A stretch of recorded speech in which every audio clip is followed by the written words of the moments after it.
All right, let's talk about something that I think a lot of us feel, but maybe don't have the right words for. If you've ever felt like you have all this potential, all this capability, but you're just kind of stuck in neutral, well, this one's for you. You know that feeling, right? You're looking at your life and you see all these great options, these really interesting paths you could take. But instead of picking one and going for it, you just hover. You know you're smart, you know you're capable, but you also feel, I don't know, unfinished. So, what is going on here? So, here's how we're going to break this down. We're going to start with a totally new diagnosis, then dig into your core personality. We'll look at the inner friction and the blind spots holding you back. And then we'll get practical with a prescription and a really powerful reframe to tie it all together.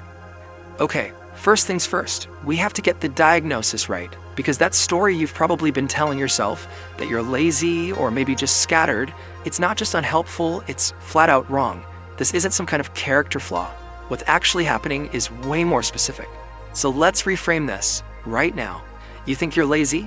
No, you're choice fatigued. You think you're scattered?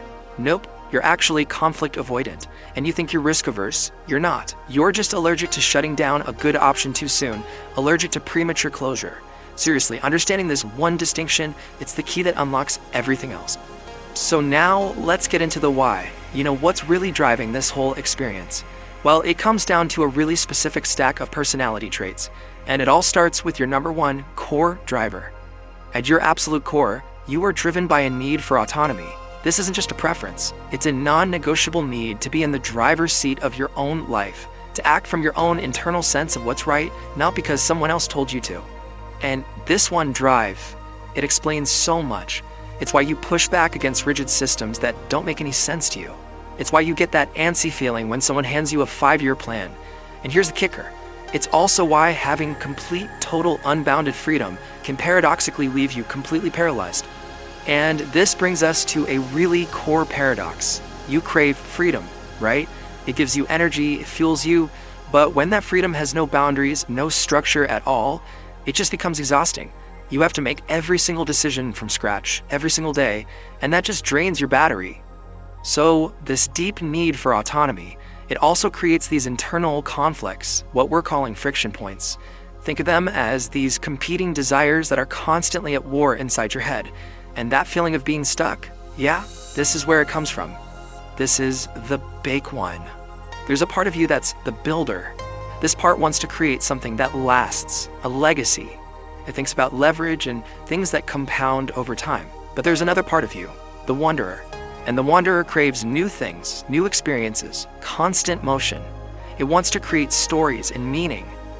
The problem is, trying to satisfy both of these at the exact same time, that creates a ton of friction. So what do you do? The solution isn't to kill off one of these parts of yourself. You don't have to choose to be a builder or a wanderer for the rest of your life. The real answer is to sequence them. You let each one have its own season, its own time to be in charge. Okay, so if sequencing is the answer, why isn't it what we naturally do? Well, it usually comes down to a couple of hidden blind spots, these subconscious beliefs that keep us locked in place. The biggest blind spot, by far, is how you see commitment. Subconsciously, you see it as a trap. You see it as closing doors forever. But what if we just reframed that? What if commitment is just choosing a door for this season? See how that feels different? That simple shift totally lowers the emotional stakes of making a decision. And this brings us to what might be the most counterintuitive, but also the most important insight of this whole thing. The solution to your problem isn't more freedom. It's not more options or more flexibility. What you actually need are better constraints. Okay, so if the diagnosis is choice fatigue and the cure is better constraints, what does that actually look like day to day? Let's get into the practical, actionable prescription for how to get some real momentum going. Here are 3 strategies. First, start making seasonal commitments. Think in 6 to 12 month chunks, not in rest of my life decisions. Second, create external finish lines. You avoid finishing because it feels exposing, so you need to outsource that structure. Use a public deadline, get an accountability partner, whatever it takes. And third, only work on identity-based projects. That just means only working on things that feel deeply honest and true to who you are right now, not who you think you should be. Think about it with this metaphor. An open field gives you total freedom. But what do? You just wander around, you second-guess yourself, you don't really get anywhere. But a mountain path, that's a constraint. It restricts your movement for sure. But on that path, you go further and you go faster with way less doubt. The goal isn't to build fences, it's to find your path. So this brings us to a whole new definition of freedom. It isn't the absence of rules or structure. True freedom is having the autonomy to choose your own constraints, and then having the integrity to honor them. That self-chosen constraint is what builds real forward motion. All right, let's bring it all home. We're going to tie all of this together with the most powerful mindset shift of all. It's time to start telling yourself a new and much more accurate story. I really want you to let this one sink in. You are not indecisive. What feels like indecisiveness is actually a deep, powerful form of integrity. It's not a weakness. It's your refusal to live out a story that feels fake or inauthentic to you. It's a strength.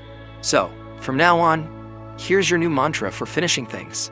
You don't finish stuff to prove you're good enough or competent. You finish things because they tell the truth. And when finishing becomes an act of honesty instead of an act of performance, so much of that resistance just melts away. And that leads us to the final crystal clear call to action. The way out of this limbo isn't more thinking. It's not more planning, not more exploring options. It's about making a choice. It's about choosing a temporary story for this season of your life and then committing to living it out fully. So, I'll leave you with this question. Forget about forever. Forget about picking the perfect path just for the next 6 months. For this next season, what temporary story will you choose to live fully? Because the answer to that question is where your momentum begins.